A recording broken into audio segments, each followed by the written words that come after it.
घर के मंदिर के दीपक की बची हुई बाती का क्या करना चाहिए, क्या कूड़े में फेंक देना चाहिए। भक्तों, कहीं आप भी तो अनजाने में अपने घर की बरकत को खुद अपने ही हाथों से कूड़ेदान में तो नहीं डाल रहे।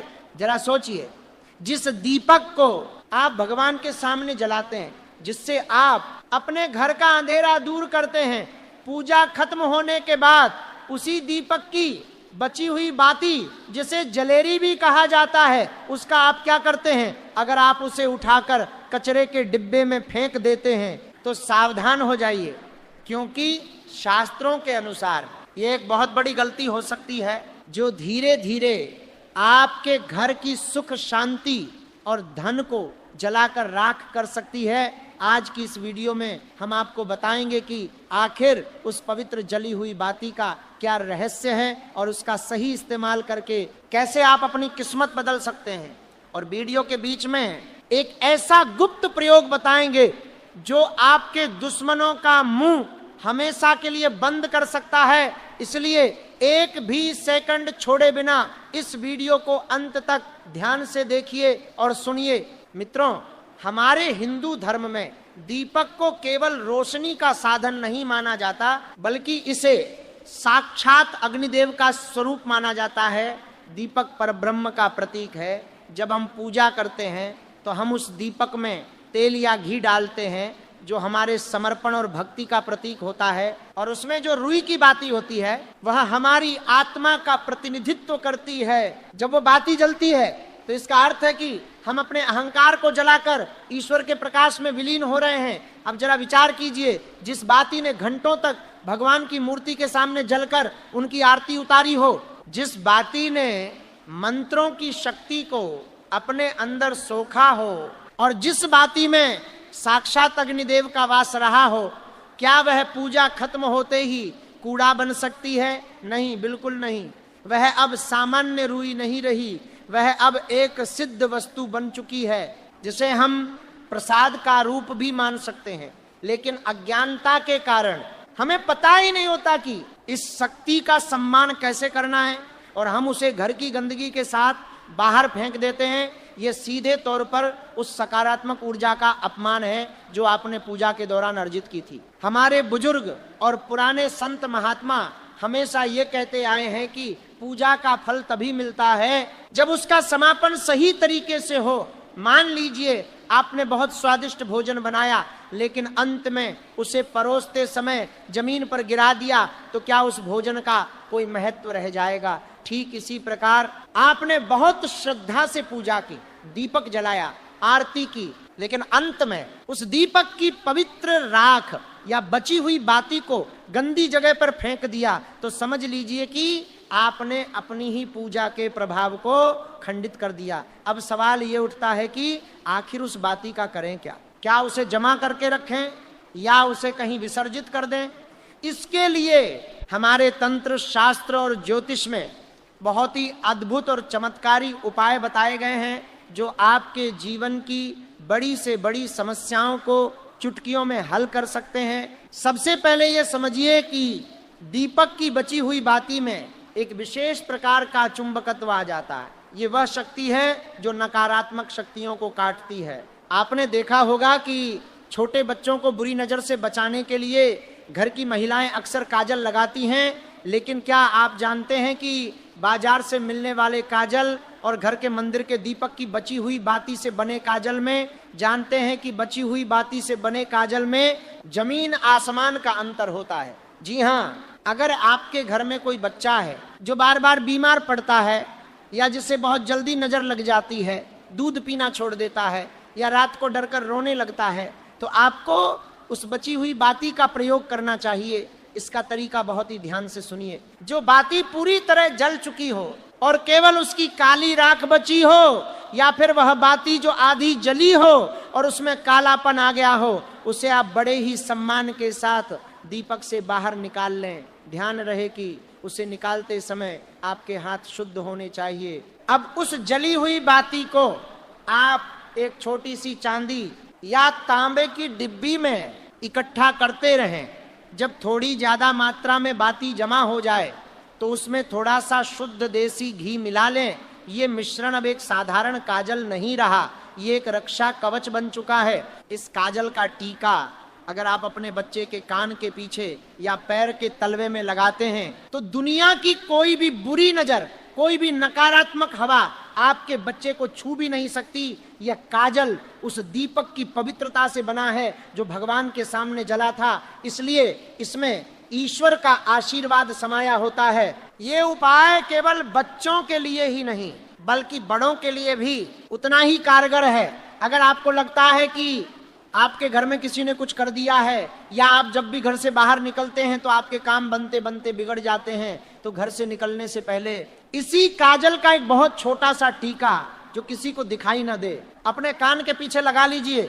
आप देखेंगे कि आपके शत्रु आपके सामने टिक नहीं पाएंगे और आपके रुके हुए काम अपने आप बनने लगेंगे। ये शक्ति है उस जली हुई बाती की जिसे आप कचरा समझकर फेंकने वाले थे। अब बात करते हैं उस रहस्य की जिसके बारे में बहुत कम लोग जानते हैं, और यह उपाय विशेष रूप से उन लोगों के लिए है जो धन की कमी से जूझ रहे हैं या जिनके सिर पर कर्ज का बोझ बढ़ता ही जा रहा है।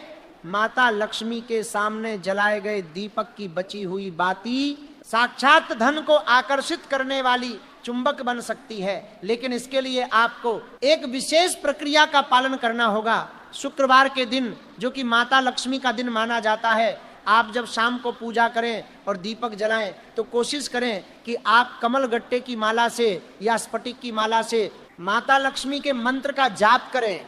जब दीपक शांत हो जाए यानी बुझ जाए तो उस बाती को फेंकने की बजाय उसे एक लाल रंग के कपड़े में रख लें। ऐसे ही आप लगातार 11 या 21 शुक्रवार तक उन बातियों को उस लाल कपड़े में इकट्ठा करते रहें। जिस दिन आपकी यह संख्या पूरी हो जाए उस दिन उस लाल कपड़े की एक पोटली बना लें और उसे अपनी तिजोरी में या जहां आप पैसे रखते हैं वहां रख दें।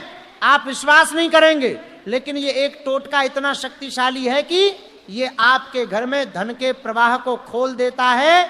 ये पोटली आपके धन स्थान की नकारात्मक ऊर्जा को सोख लेती है और वहां एक पवित्र और सकारात्मक वातावरण बनाती है जिससे माता लक्ष्मी वहां स्थायी रूप से निवास करती हैं। लेकिन रुकिए, अभी कहानी खत्म नहीं हुई है। बहुत से लोग ये गलती करते हैं कि वे बची हुई बाती को तुलसी के गमले में डाल देते हैं, ये सोचकर कि तुलसी पवित्र है तो वहां डालना सही होगा, लेकिन शास्त्रों के अनुसार ये पूर्णतः वर्जित है। तुलसी का पौधा अत्यंत संवेदनशील और पवित्र होता है। उसमें जली हुई वस्तु, राख या तेल वाली चीजें डालने से तुलसी की जड़ें खराब हो सकती हैं और तुलसी सूख सकती है, और घर में तुलसी का सूखना बहुत ही अशुभ संकेत माना जाता है। इसलिए भूलकर भी दीपक की बची हुई बाती या धूप बत्ती की राख तुलसी के गमले में न डालें, ये एक तरह का दोष उत्पन्न करता है। तो फिर अगर हम काजल नहीं बनाना चाहते या हमारे पास बहुत सारी बातियां जमा हो गई हैं तो उनका विसर्जन कैसे करें? इसका सबसे उत्तम तरीका है जल प्रवाह। यदि आपके घर के आसपास कोई पवित्र नदी, तालाब या बहता हुआ पानी है तो आप उन बची हुई बातियों को इकट्ठा करके किसी कागज में लपेटकर उस बहते हुए जल में प्रवाहित कर दें। जल में प्रवाहित करते समय मन ही मन अग्निदेव और जल देवता से प्रार्थना करें कि आपके घर के सारे दुख और दरिद्रता इस बाती के साथ बह जाएं।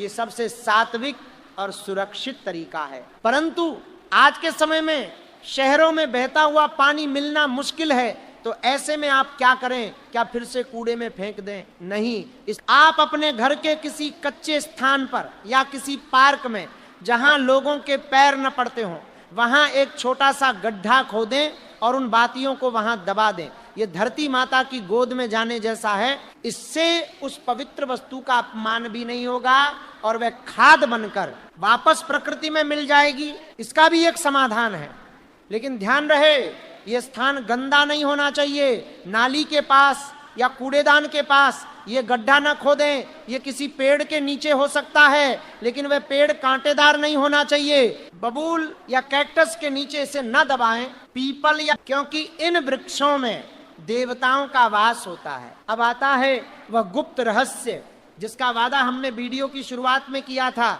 शत्रु बाधा निवारण। अगर आपका कोई शत्रु आपको बहुत परेशान कर रहा है, पीपल या बरगद के पेड़ के नीचे दबाना सबसे शुभ माना जाता है। बिना वजह आपके काम में टांग अड़ा रहा है, या कोर्ट कचहरी के मामलों में आप फंस गए हैं, तो हनुमान जी के मंदिर के दीपक की बची हुई बाती का यह प्रयोग आपके लिए रामबाण सिद्ध होगा। आपको करना यह है कि शनिवार की शाम को हनुमान जी के मंदिर में जाएं, वहां चमेली के तेल का दीपक जलाएं और हनुमान चालीसा का पाठ करें। जब वह दीपक शांत हो जाए तो उस जली हुई बाती को ले आएं, घर आकर उस बाती को पीसकर उसका स्याही जैसा लेप बना लें। अब एक भोजपत्र पर, या अगर भोजपत्र न मिले तो एक सादे सफेद कागज पर उस काली स्याही से अपने शत्रु का नाम लिखें। नाम लिखते समय मन में यह भाव रखें कि उस शत्रु की सारी नकारात्मकता और उसकी बुरी सोच जलकर राख हो रही है।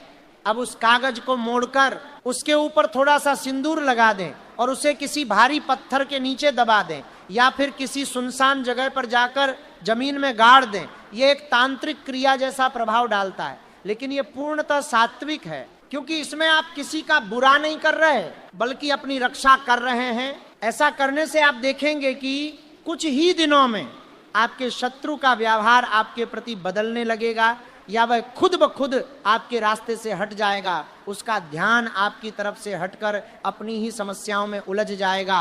एक बात का और विशेष ध्यान रखना चाहिए जो अक्सर लोग नजरअंदाज कर देते हैं। कई बार हम देखते हैं कि दीपक में घी या तेल तो खत्म हो जाता है, लेकिन बाती पूरी नहीं जल पाती और वह बच जाती है। ऐसी अधजली बाती को दोबारा उसी दीपक में जलाना शास्त्रों में सही नहीं माना जाता, इसे दोषपूर्ण माना जाता है। हर नई पूजा के लिए नई बाती का ही प्रयोग करना चाहिए। पुरानी या अधजली बाती का दोबारा उपयोग करने से घर में क्लेश बढ़ सकता है और मानसिक शांति भंग हो सकती है।